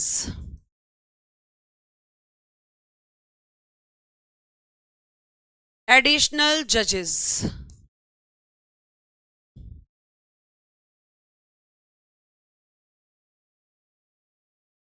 नियुक्ति केवल हाई कोर्ट में, केवल हाई कोर्ट में। किसी भी ऐसे व्यक्ति को, किसी भी ऐसे व्यक्ति को नियुक्त किया जा सकता है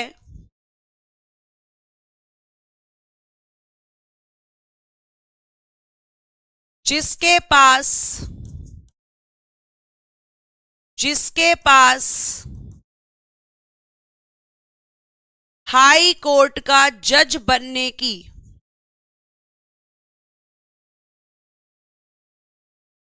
योग्यता हो।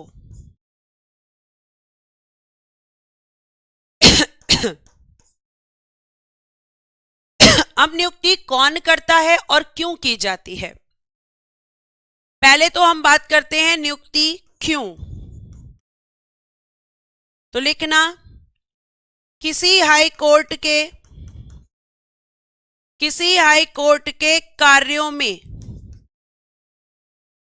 अस्थायी वृद्धि होने पर, ये जरूर ध्यान रखना, अस्थायी वृद्धि यानी टेम्पररी, जब किसी भी हाई कोर्ट का काम बढ़ जाता है तो आपका क्या लिखा है मैंने, अस्थायी वृद्धि, यानी टेम्पररी रूप से वो इंक्रीज हो रहा है,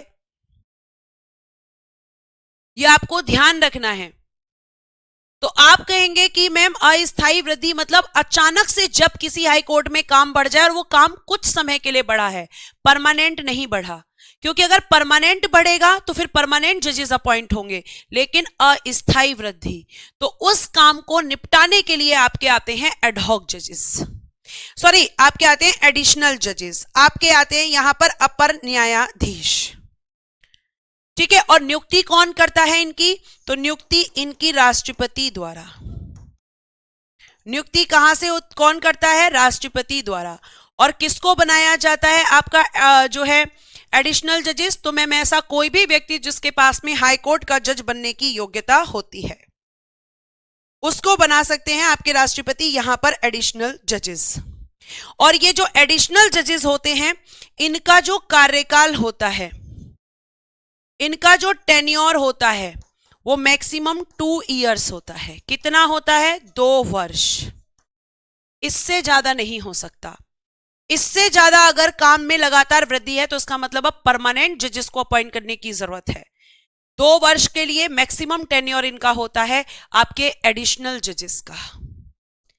तो सुप्रीम कोर्ट में एडहॉक और हाई कोर्ट में एडिशनल। ठीक है, अब यहां पे आती है बात की, आपको समझ में आया तो थम्स अप कीजिए और कोई क्रॉस क्वेश्चन है तो पूछिए फटाफट।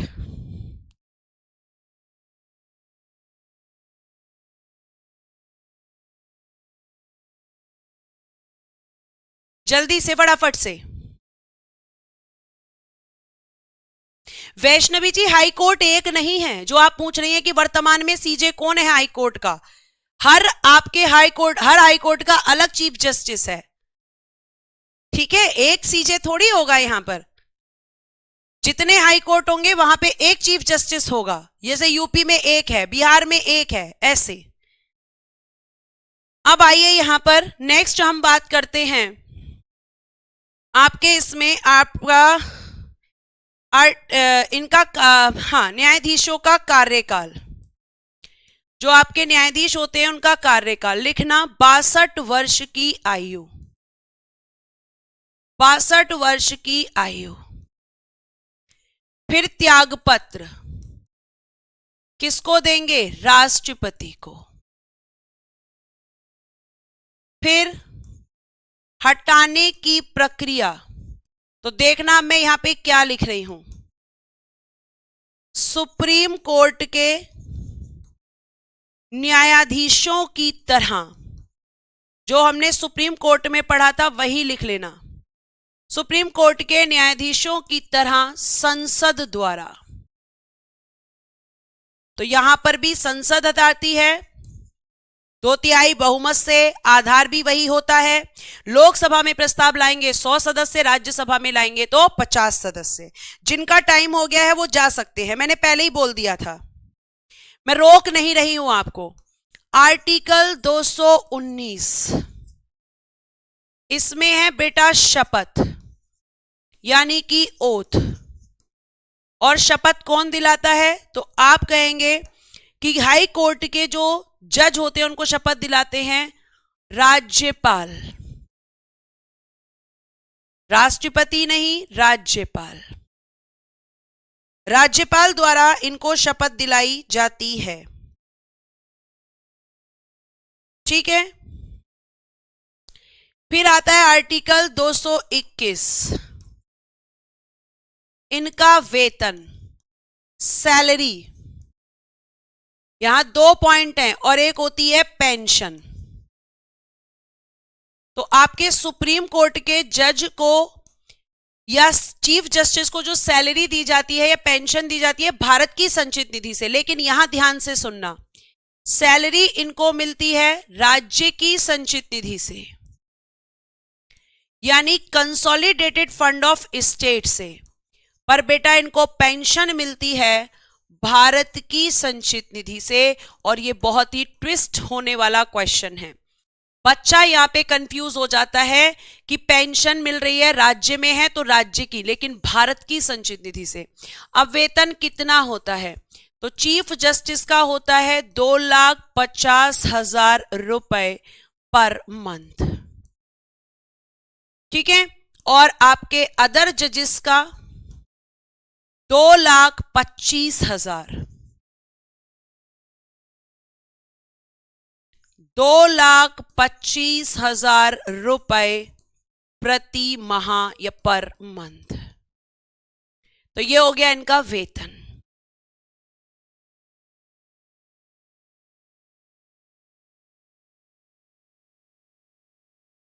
उसके बाद में आर्टिकल 220, हाई कोर्ट के न्यायाधीशों पर प्रतिबंध। और प्रतिबंध कब लगता है? After retirement. न्यायाधीशों पर प्रतिबंध, तो इन पर क्या प्रतिबंध होता है देखना जरा ध्यान से। जिस हाई कोर्ट में कार्य कर चुके हैं उसको छोड़कर, उनको छोड़कर, एक में कर चुके हों, 2 में कर चुके हों, उनको छोड़कर अन्य न्यायालयों में वकालत कर सकते हैं, वकालत कर सकते हैं। जबकि सुप्रीम कोर्ट के जज कहीं भी नहीं कर सकते, पर ये कर सकते हैं। भाई ये सुप्रीम कोर्ट में कर सकते हैं या जिस स्टेट के हाई कोर्ट में कर चुके हैं उसके उस स्टेट के अलावा जो हाई कोर्ट होते हैं उसमें भी ये कर सकते हैं।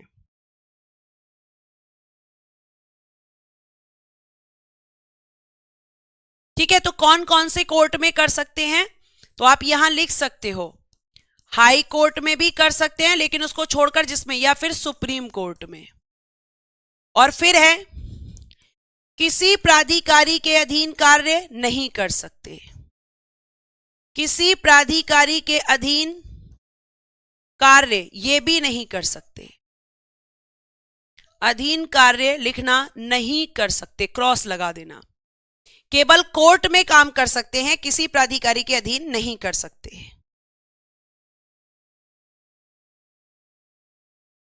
ठीक है, अब लिखिएगा आर्टिकल 222। आर्टिकल 222 ट्रांसफर ऑफ जजेस। हाई कोर्ट के न्यायाधीशों का स्थानांतरण। स्थानांतरण मतलब बेटा जी ट्रांसफर ऑफ जजेस। इसका क्या मतलब है, एक हाई कोर्ट से दूसरे हाई कोर्ट में ट्रांसफर करना, ट्रांसफर ऑफ जजेस। तो ये कौन करता है, राष्ट्रपति द्वारा। मैम राष्ट्रपति जी ही करते हैं हमारे जजेस का ट्रांसफर एक हाई कोर्ट से दूसरे हाई कोर्ट में, जैसे गवर्नमेंट जॉब में भी ट्रांसफर होता रहता है। नेहा भाटी जी पेंशन उतनी होती है जो आपकी लास्ट सैलरी होती है उसका 50% पेंशन होता है। पेंशन कैसे बता दूं एग्जैक्टली, क्योंकि सैलरी बढ़ती है तो पेंशन भी ऑटोमेटिक बढ़ता है। ठीक है, तो ट्रांसफर कौन करता है, मैम राष्ट्रपति जी ही करते हैं आर्टिकल 222 के द्वारा। अब लिखिएगा यहां पर आर्टिकल 215। इसमें यह क्या होता है, अभिलेख न्यायालय, कोर्ट ऑफ रिकॉर्ड। और इसका मतलब मैं समझा चुकी हूं कि कोर्ट ऑफ रिकॉर्ड किसको कहते हैं। तो आपके देश में दो कोर्ट ऑफ रिकॉर्ड हैं, सुप्रीम कोर्ट और हाई कोर्ट। इनके भी जजमेंट रिटन फॉर्म में रखे जाते हैं। आर्टिकल 226 इसके तहत यह करता है मौलिक अधिकारों की सुरक्षा। और यह मैं आपको बता चुकी हूं कि इसकी सुरक्षा के लिए यह रिट जारी करता है। मौलिक अधिकारों की सुरक्षा।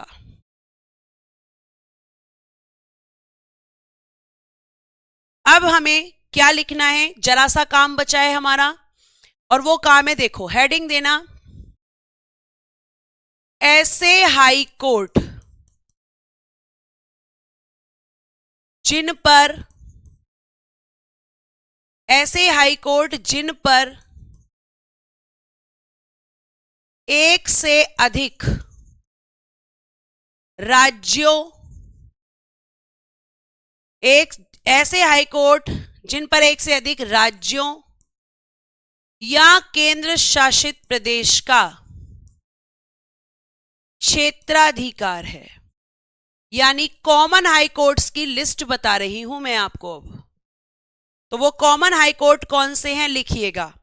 बच्चा अभी बहुत देर से एक क्वेश्चन पूछ रहा था।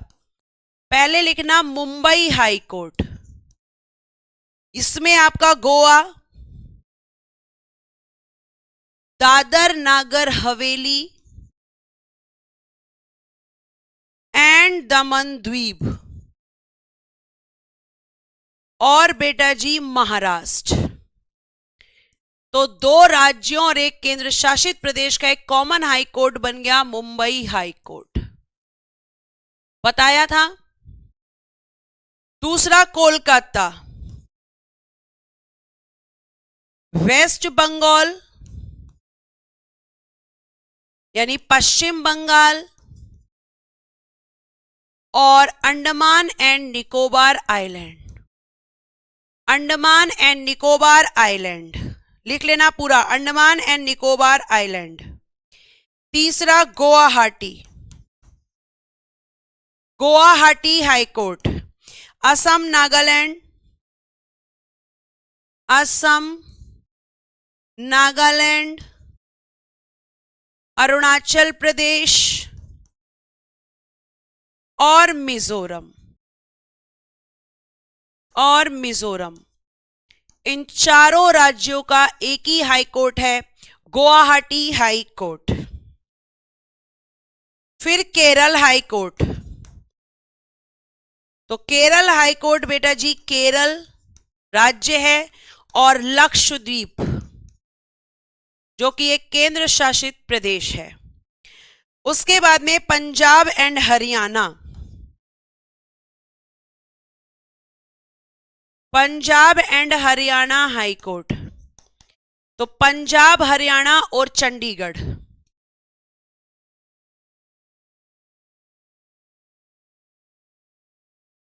पंजाब, हरियाणा और चंडीगढ़।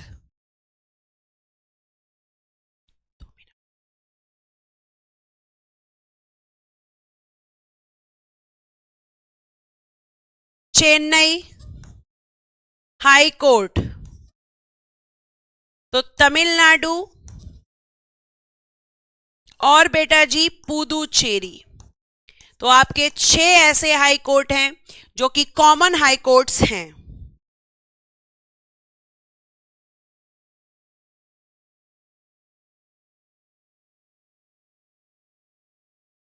ठीक है, और लास्ट 3 लाइन और लिखनी है बेटा जी, अंडमान एंड निकोबार, अंडमान एंड निकोबार द्वीप समूह।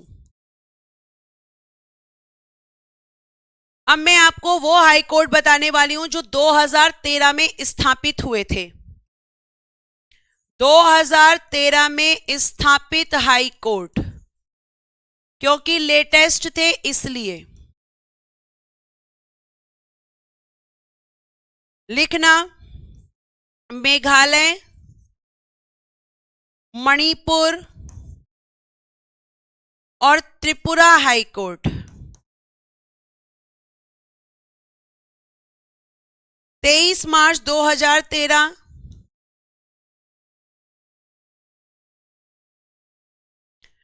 25 मार्च 2013 और 25 मार्च 2013। 22वां हाई कोर्ट था, 23वां हाई कोर्ट था और ये 24वां हाई कोर्ट था। 25वां में अमरावती में आपको बता चुकी हूं। हाई कोर्ट की पहली महिला मुख्य न्यायाधीश वो थी बेटा जी लीला सेठ, वो थी बेटा जी लीला सेठ। ठीक है, वो थी लीला सेठ।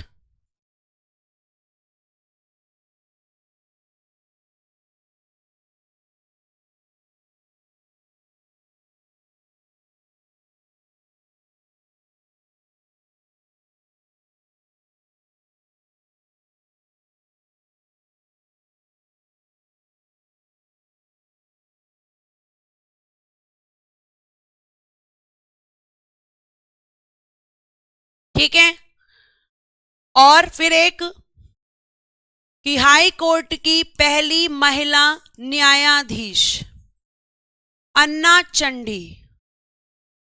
कौन थी? अन्ना चंडी।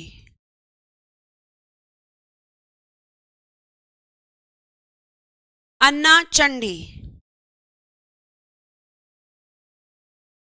ठीक है बेटा, आज इतना ही रखते हैं और कल मैं आपको सबसे पहले पढ़ाऊंगी राजभाषा। तो टॉपिक का नाम जरूर लिख लेना, राजभाषा। या इसकी जगह पहले मैं पढ़ा देती हूं आपको, सुनो। पंचायत और नगर पालिका, पंचायत और नगर पालिका, ये पहले पढ़ा देती हूं।